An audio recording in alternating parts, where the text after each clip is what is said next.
So this is a very short video to talk about infinity curves and what they are and how to use them. And anytime you're working on any kind of looping cycle, you're almost certain to be using infinity curves. So let's have a look at this cycle with Monty walking along here. Just a simple walk cycle.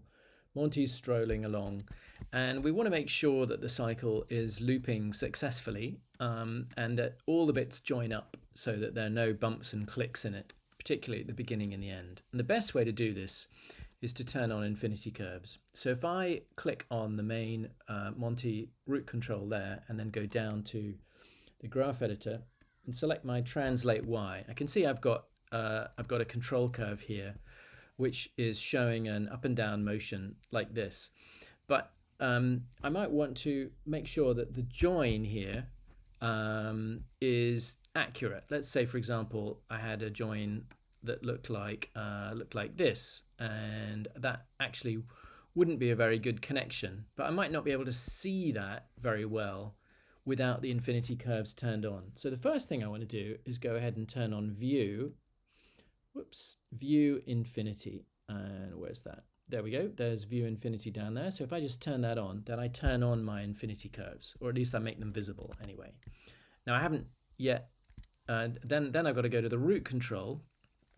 Well, actually, let's just do it for translate Y. So we'll be forensic about this, and select that curve and go curves pre-infinity cycle, curves post-infinity cycle.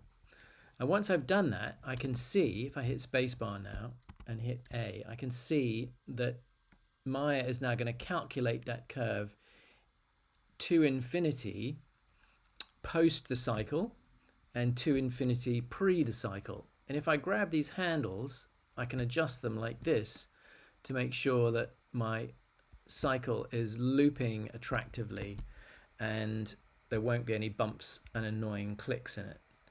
Actually, I can see there's still a little bit of knee popping in there, so still some stuff for me to fix. But we could do this with all of our curves. For example, the side-to-side curve here in the X translation, I can go ahead and do translate X, and again I've got my infinity curves turned on here already. But if I didn't, I would just go curves pre-infinity cycle, curves post-infinity cycle, and that would turn them on. And here actually I need to flatten that and then just adjust that to make sure that that is in fact looping successfully. And if I do this, if I use my infinity curves, then I can much more quickly diagnose if there are problems with the loop and if where the clicks and bumps are on the joins between the start and the end position. So that is what you use infinity curves for in Maya. They're really, really useful. And particularly when you're animating a cycle animation of any kind.